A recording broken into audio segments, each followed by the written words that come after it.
Jadi, latar belakang dari kasus Boeing 787 ini berawal dari industri penerbangan yang semakin kompetitif. Boeing dituntut untuk menciptakan pesawat yang lebih efisien, baik dari segi bahan bakar maupun biaya operasional. Sebagai respon, Boeing akhirnya meluncurkan Boeing 787 Dreamliner pada tahun 2003. Pesawat ini menggunakan teknologi baru, salah satunya material komposit, yaitu bahan yang lebih ringan tetapi tetap kuat, sehingga dapat meningkatkan efisiensi bahan bakar. Selain itu, Boeing juga menetapkan strategi outsourcing, yaitu menyerahkan sebagian besar proses produksi kepada pihak luar atau supplier, yaitu perusahaan yang menyediakan komponen atau bagian pesawat. Selanjutnya, resiko operasional.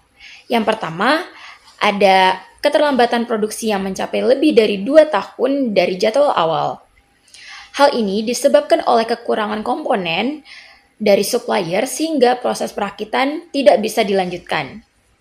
Selain itu, terdapat kendala dalam integrasi sistem, yaitu proses menggabungkan seluruh bagian pesawat agar dapat bekerja secara bersamaan. Kedua faktor ini membuat produksi menjadi terhambat secara signifikan. Lalu yang kedua, yaitu kegagalan koordinasi supply chain, yaitu jaringan alur pengadaan dan distribusi komponen. Dalam kasus ini, informasi dari supplier tidak transparan dan tidak disampaikan tepat waktu. Selain itu, koordinasi antara supplier juga lemah, ditambah dengan struktur supply chain yang kompleks sehingga Boeing kesulitan mengontrol keseluruhan proses produksi.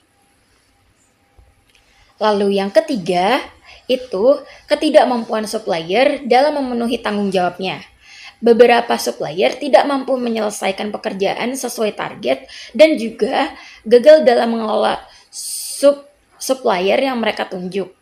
Akibatnya, Boeing harus melakukan intervensi langsung seperti mengirim tenaga ahli, bahkan mengambil alih sebagian proses produksi. Lalu yang keempat, adanya masalah teknis dan kebutuhan redesign pesawat. Hal ini disebabkan karena teknologi baru yang digunakan belum sepenuhnya matang, sehingga muncul kendala pada struktur maupun sistem pesawat. Untuk mengatasi hal tersebut, Boeing harus melakukan redesign atau perbaikan desain yang tentu membutuhkan waktu dan biaya tambahan.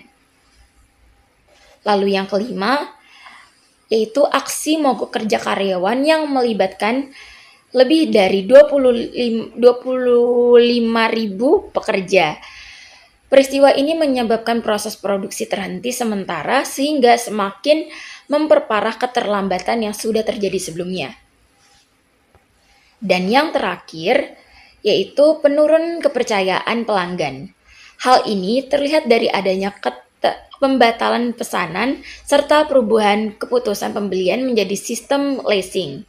Perubahan ke leasing terjadi karena pelanggan ingin mengurangi resiko, mengingat adanya ketidakpastian dalam jadwal pengiriman dan performa pesawat. Kondisi ini berdampak pada reputasi perusahaan karena pelanggan mulai meragukan kemampuan Boeing dalam memenuhi komitmennya.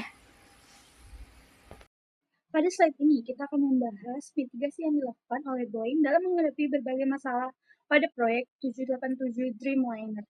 Yang pertama itu, dari sisi teknologi.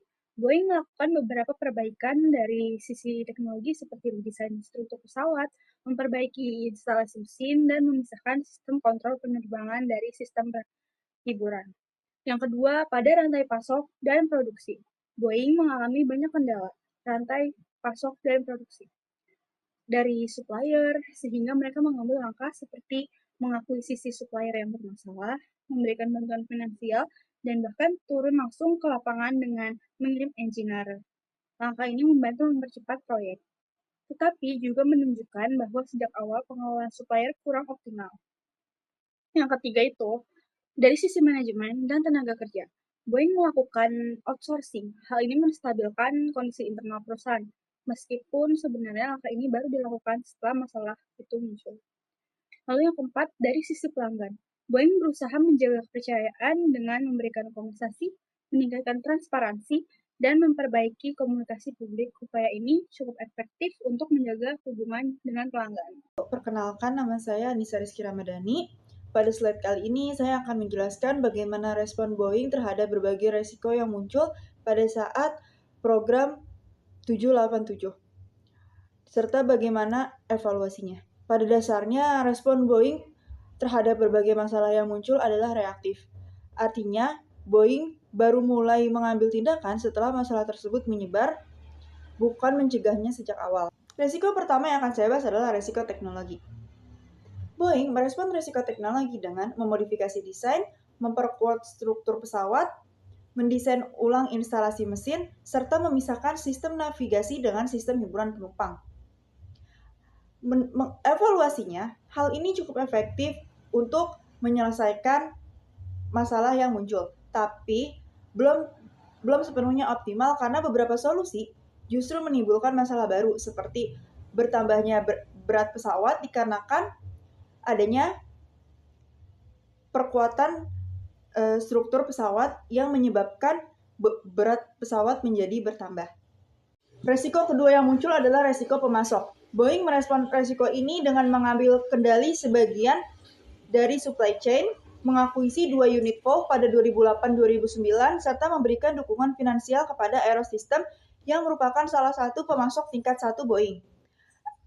Evaluasinya, langkah ini sebenarnya cukup efektif dalam memulihkan kontrol dalam jangka pendek. Tapi di sisi lain, hal ini menunjukkan bahwa sejak awal terbentuknya atau terencananya program ini sebenarnya itu masih lemah. Karena bagaimana bisa Boeing memberikan kontrol kepada pemasok tingkat 1 untuk mengontrol pemasok tingkat 2 dan 3. Tapi sebenarnya pemasok tingkat 1 ini tidak memiliki pengalaman dalam memanajemen pemasok tingkat 2 dan 3. Resiko selanjutnya adalah resiko sumber daya manusia. Dalam resiko sumber daya manusia ini terdapat 2 resiko kembali. Yang akan pertama kita bahas, yang pertama ini adalah resiko manajemen. Boeing merespon resiko manajemen ini dengan reorganisasi kepemimpinan program 787. Boeing akhirnya menyadari bahwa dengan supply chain yang sangat kompleks ini membutuhkan tim yang ahli dalam supply chain. Yang awalnya itu ahli dalam marketing, kemudian diganti ke tim yang ahli supply chain. Evaluasinya, langkah ini dinilai tepat, tapi efektivitasnya terbatas karena pergantiannya dilakukan setelah masalah sudah muncul. Padahal seharusnya sedari awal Boeing membuat tim yang multidisipliner. Artinya tidak hanya fokus atau tidak hanya ahli pada satu bidang, tetapi beberapa bidang tuh harus ahli. Jadi kalau Boeing ini kan membutuhkan tim yang ahli dalam supply chain, marketing. Maka 2 bidang ini dalam satu tim harus ada yang paham betul. Jadi tidak hanya salah satunya saja. Masalah selanjutnya dalam resiko sumber daya adalah tenaga kerja. Respon Boeing terhadap masalah tenaga kerja ini adalah menaikkan gaji para karyawan sebanyak 15% selama 4 tahun, serta menyetujui pembatasan jumlah pekerja yang dapat dialihdayakan ke vendor luar. Respon ini dinilai efektif untuk meredakan konflik dalam jangka pendek karena membantu menghentikan aksi mogok kerja serta memulihkan kelangsungan operasi. Tapi dari sisi strategis, langkah ini menunjukkan bahwa Boeing belum berhasil membangun hubungan industrial yang proaktif, terutama ketika perusahaan memperluas outsourcing secara agresif. Dengan demikian, efektivitasnya lebih seperti penyelesaian krisis sesaat daripada hasil manajemen hubungan kerjasama yang matang sejak awal. Pada resiko pelanggan, Boeing berupaya memulihkan kembali kepercayaan maskapai serta pasar yang sudah mulai menurun akibat keterlambatan pengiriman serta keraguan terhadap performa pesawat. Respon Boeing terhadap resiko ini adalah menyediakan pesawat pengganti yaitu New 737 ataupun 747 bagi beberapa maskapai yang terdampak keterlambatan, serta meningkatkan komunikasi publik melalui pembaharuan progres program serta kampanye mengenai keunggulan teknologi 787. Respon ini dinilai cukup efektif karena membantu menjaga hubungan dengan sebagian pelanggan serta mengurangi tekanan reputasi. Tapi langkah tersebut belum sepenuhnya mampu memulihkan kepercayaan pasar karena keterlambatan tetap menimbulkan penalti finansial, pengurangan pesanan, serta perubahan sikap pelanggan ataupun pandangan pelanggan terhadap produk. Oleh karena itu, respon Boeing pada aspek pelanggan lebih tepatnya sebagai upaya pemulihan reputasi setelah gangguan terjadi, bukan sebagai pengelolaan ekspektasi pelanggan. Jadi, kalau disimpulkan, evaluasi utama dari respon Boeing adalah Boeing cukup berhasil untuk menahan dampak jangka pendek, tapi kurang strategis serta kurang efektif dalam jangka panjang. Akar masalahnya itu bukan hanya pada saat munculnya resiko, tapi juga karena lemahnya antisipasi, kurangnya kontrol supply chain secara real time, serta belum matangnya sistem pencegahan resiko sejak awal. Sekian dari saya, terima kasih.